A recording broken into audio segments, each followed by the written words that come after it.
What's the date today? That's a good question. 11th, I believe. May 11? Yeah. What was your question?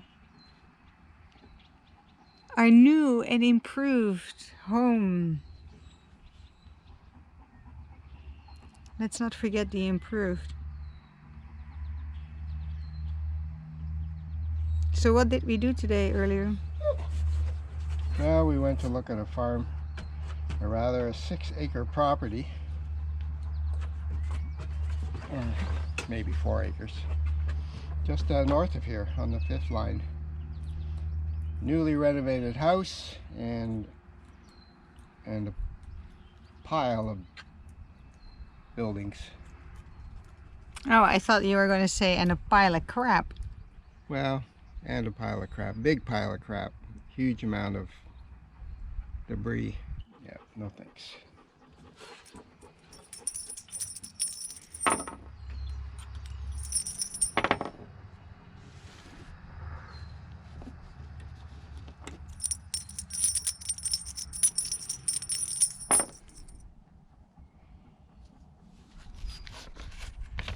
Hexagram 51.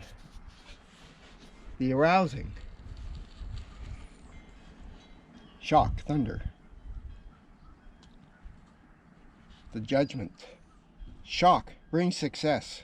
Shock comes. Oh. Laughing words. Ha ha. The shock terrifies for 100 miles. When a man has learned within his heart what fear and trembling mean, he is safeguarded against any terror produced by outside influences. Let the thunder roll and spread terror 100 miles around. He remains so composed and reverent in spirit that the sacrificial rite is not interrupted. This is the spirit that must animate leaders and rulers of men, a profound inner seriousness from which all outer terrors glance off harmlessly. And then there's 2 moving lines. 9 at the beginning means shock comes. Oh. Then follow laughing words. Ha ha. Good fortune.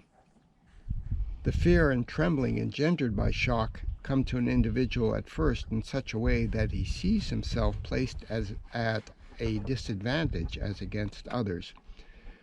But this is only transitory. When the ordeal is over, he experiences relief, and thus the very terror he had to endure at the outset brings good fortune in the long run. There are 3 kinds of shock. The shock of heaven, which is thunder, the shock of fate, and finally the shock of the heart. The present hexagram refers less to inner shock than to the shock of fate. In such times of shock, presence of mind is all too easily lost. The individual overlooks all opportunities for action and mutely lets fate take its course. But if he allows the shocks of fate to induce movement within his mind, he will overcome these external blows with little effort. And that changes to a new hexagram.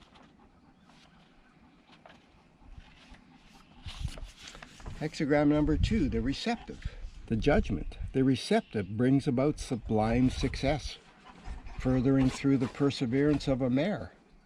If the superior man undertakes something and tries to lead, he goes astray. But if he follows, he finds guidance. It is favorable to find friends in the west and south, to forego friends in the east and north. Quiet perseverance brings good fortune. The superior man lets himself be guided. He does not go ahead blindly, but learns from the situation what is demanded of him and then follows this intimation from fate. You know, the main thing is we don't lose our composure, that we pay attention, that we be prepared to act when the time comes to act. If we just retain our composure and don't freak out,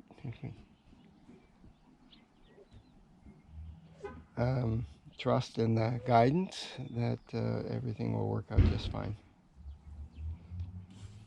That's what I got. So, all's well that ends well.